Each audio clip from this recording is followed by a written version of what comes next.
Hi guys! Welcome to my YouTube channel. My name is Michelle Tan, and if kung bago ka lang nito sa channel ko, please don't forget to subscribe and click the notification bell para kung may mga bagong videos ako, ma-notified ka. So for today's video, tuturuan ko po kayong gumawa ng gladiator sandal for kids using old clothes. So kung interesado po kayong malaman, please just keep on watching!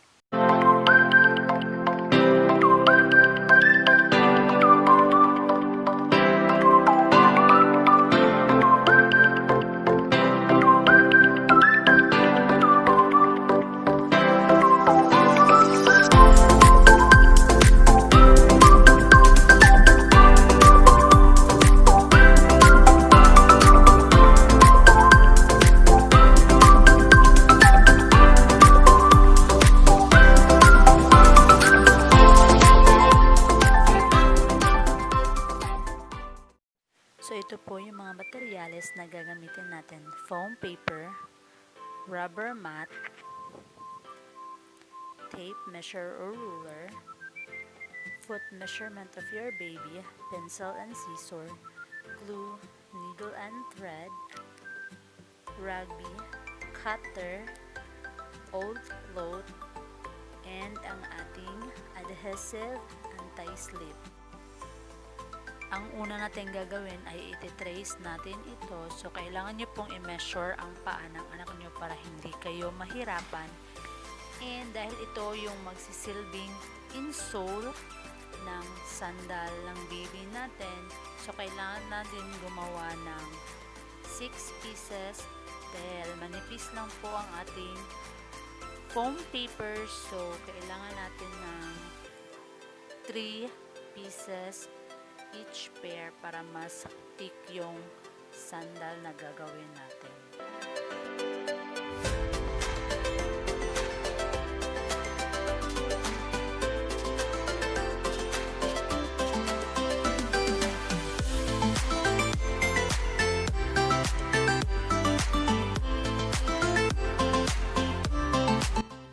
So, tapos na tayong mag-cut ng 6 pieces na magiging insole sa sandal ng ating mga baby. So, ngayon ay kailangan na natin i-glue dahil pag didikitin natin ang 3 pieces para mas maging makapal ang insole niya.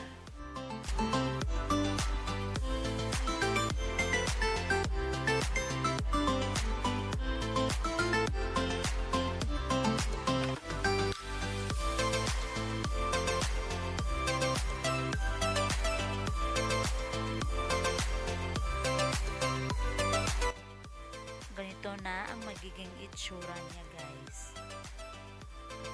And now, gagamitin na natin ang ating old cloth dahil kukuha tayo ng pang-cover sa ating insole.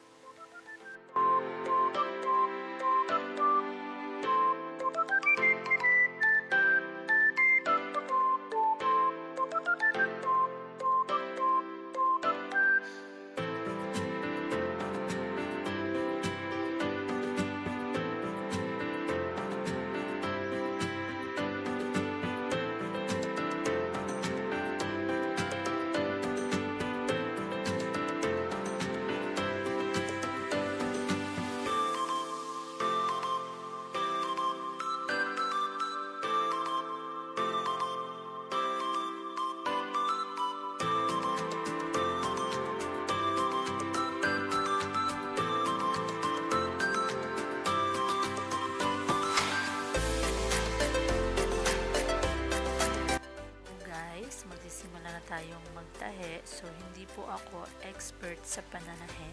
Kaya guys, pagpasensyahan ninyo kung ano yung magiging itsura ng pagtahi ko.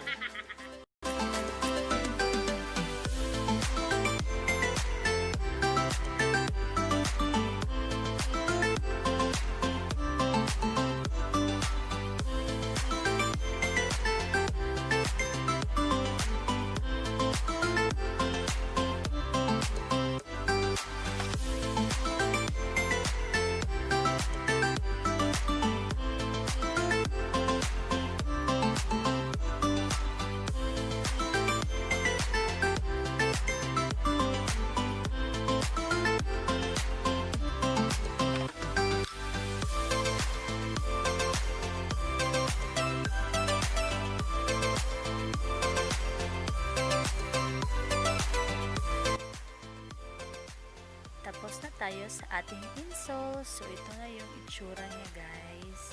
Ayan. So, dahil tapos na tayo, gagawa naman tayo ng strap. Ito yung ilalagay natin sa gilid dahil dito natin ipapasok yung mataas na strap mamaya.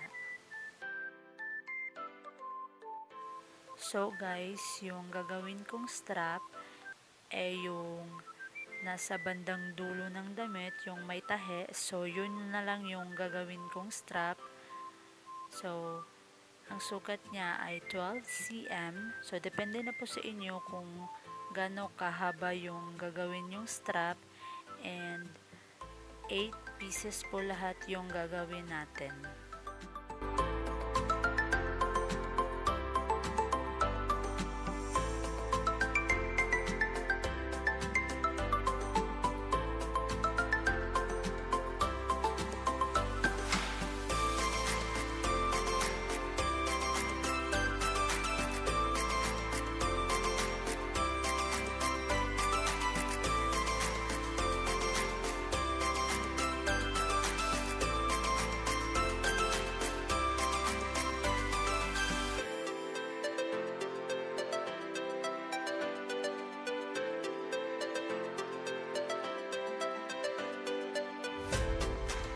Ito na ang ating 8 straps. So, ngayon, magtatahe ulit tayo.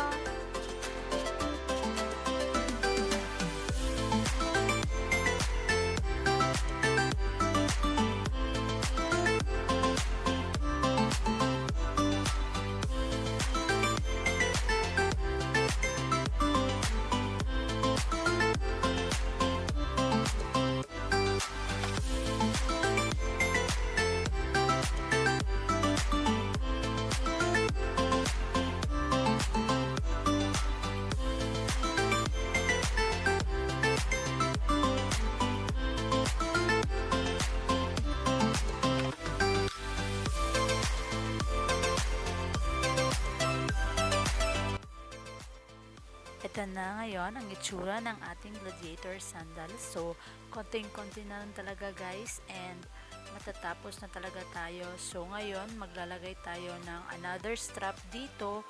So, yung ilalagay natin na strap dito ay mas malapad kumpara sa ibang strap.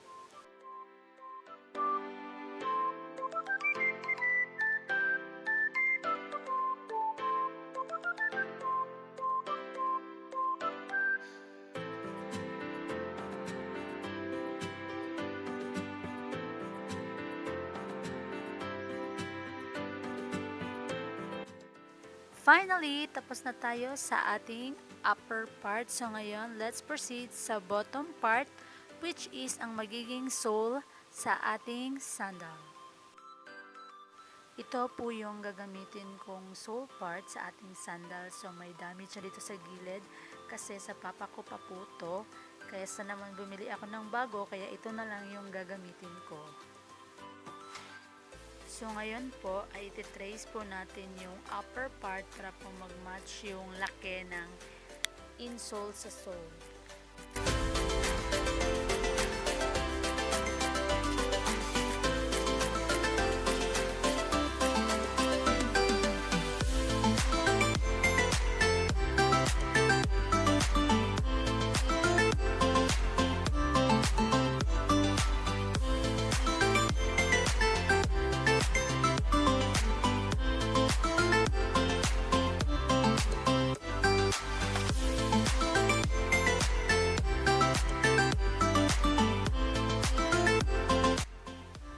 Ganito siya, guys. So, ididikit natin tong upper part. So, ganyan siya. Pero before that, tatanggalin muna natin tong may bukol-bukol. So, para straight yung magiging sole niya.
tapos na tayong gawin yung magiging sole ng ating sandal. So ngayon, ididikit na natin gamit ang ating rugby.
So while waiting na madry yung nilagay natin na pandikit, so ngayon gagawa naman tayo ng long strap.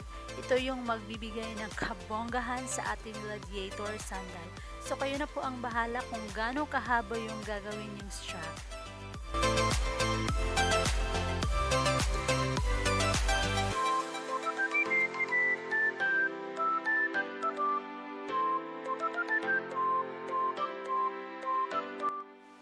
Ito na guys yung gagawin kong strap. So i-fold natin ng ganito dahil tatahiin natin ito ngayon. So dito banda ninyo tatahiin dyan. So okay lang guys kahit hindi kayo expert sa pananahe dahil hindi naman yan mahahalata dahil babalik rin naman din natin yan mamaya.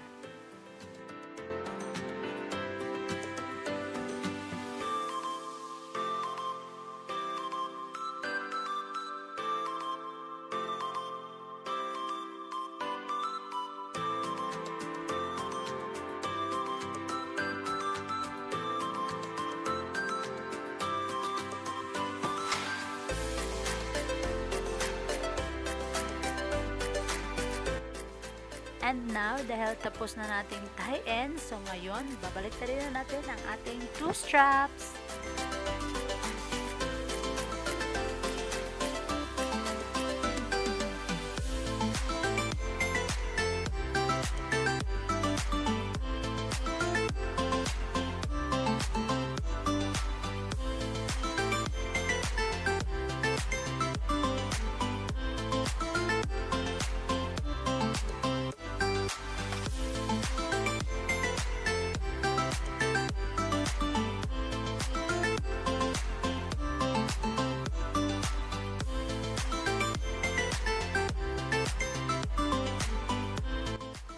So ito na guys, ang itsura ng ating gladiator sandal.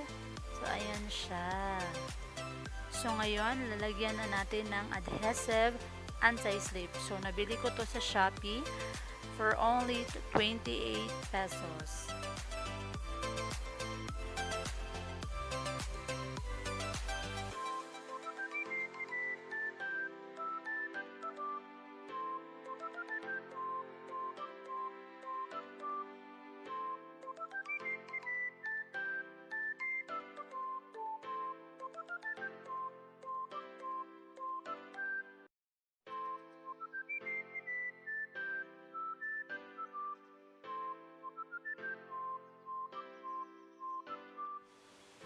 Tadaan! So, ito na guys.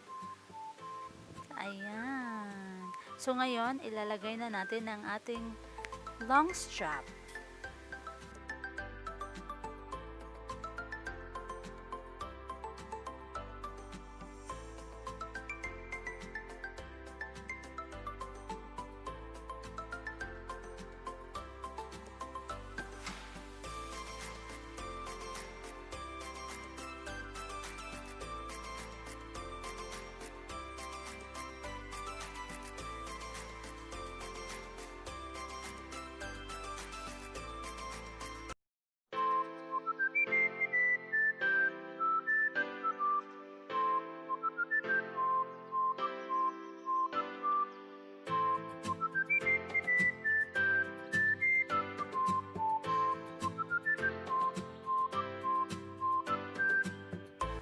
So, tapos na tayo sa ating gladiator sandal. So, ito na siya guys. So, ito guys, ginawa ko to before nung christening ng baby ko. So, baby pa talaga siya nito. Ayan. And ito naman, ginawa ko din to. So, ganyan lang siya guys. May flower. Then, binili ko lang tong strap niya. So, hindi niya pa to magagamit kasi masyadong malaki pa. So, guys, ganun lang kadali gumawa ng gladiator sandal. So, sana po nagustuhan niyo po itong video ko today. So, please po, don't forget to subscribe and click the notification bell para kung may mga bagong videos ako, ma-update kayo. And don't forget to like and share. And mag-comment na din po kayo kung ano po yung gusto nyong i-vlog ko next time. Thank you for watching!